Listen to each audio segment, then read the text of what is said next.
और ये हजारों लाखों जन्मों तक मिटेंगे नहीं, तुम्हारे मन में ही हैं। चित्रगुप्त के दरबार में स्थूल क्रिया तुम क्या कर रहे हो इसका महत्व नहीं है, भावना को, वो क्रिया कैसी भावना से वो लिखी जाती है। वहां सूक्ष्म भावनाओं से जो संकल्प बना क्रिया का वो लिखा जाता है। गुप्त मन में एक भाग में ये लिखा पड़ी होती है, एक भाग में क्रिया का संकल्प बनता रहता है। दान, यश, कीर्ति, तपस्या, अगर ये बाहरी दिखावे के लिए है तो 0 वहां लिख दिया जाता है। बहुत सावधानी की जरूरत है। परमार्थ भावना से यदि कर रहे हो तो उसका फल मिलेगा, और दिखावा की भावना से कर रहे हो तो उसका फल नहीं मिलेगा। दिखावे की भावना वाली बात में 0 लिख देते हैं चित्रगुप्त जी। ये सत्संग है बिल्कुल सुधार के लिए।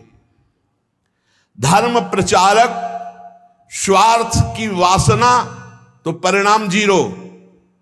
धर्म प्रचारक परमार्थ की भावना तो नंबर मिलेगा। किसी को सहयोग देना और अपनी धन्यवाद कहलाने के लिए नंबर 0। सहयोग करना, उसका मंगल हो, नंबर आ जाएगा।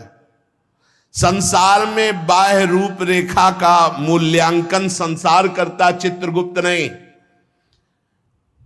चित्रगुप्त जी देखते हैं कि ये जो दान किया ये अपनी चर्चा चाहता है, ये धर्म ध्वजी है, ये अंदर धर्म नहीं है। तत्काल लिख दिया इसका दान व्यर्थ, इसकी कार्यप्रणाली व्यर्थ, क्योंकि इसका चिंतन, प्रचार प्रसार जो भी हुआ उसमें यश कीर्ति था। अंदर के भाव को देखते हैं। केवल गुप्त विचार को चित्रगुप्त ही जानते हैं और वही उसको लिख देते हैं। भावनाओं के पीछे तुम्हारी क्रिया होती, पहले भावना, उसी भावना को चित्रगुप्त लिखते हैं। एक गरीब आदमी ने बड़ी मेहनत से कमाकर बहुत दैन्य होकर के 10 रुपए दान किए।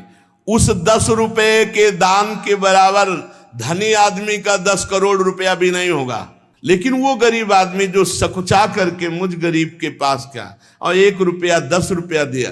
इसीलिए हमने देखा बड़े संतों को कि अगर किसान और गरीब आदमी 100, 200, 500 भी चाहते, लाओ लाओ, और बड़े प्यार से ले लिया। और वहीं 18-20 लाख MLA दे रहे थे तो उनको जाओ नहीं। ऐसे हमने देखा, बड़े गुरुजनों को देखा जो पूर्व में संन्यास मार्ग में थे। क्यों? क्योंकि वो मेहनत से कमाया हुआ, दैन्य होकर के खून पसीने की कमाई वो दे रहा, वो भजन करवाएगा। बहुत सावधानी की।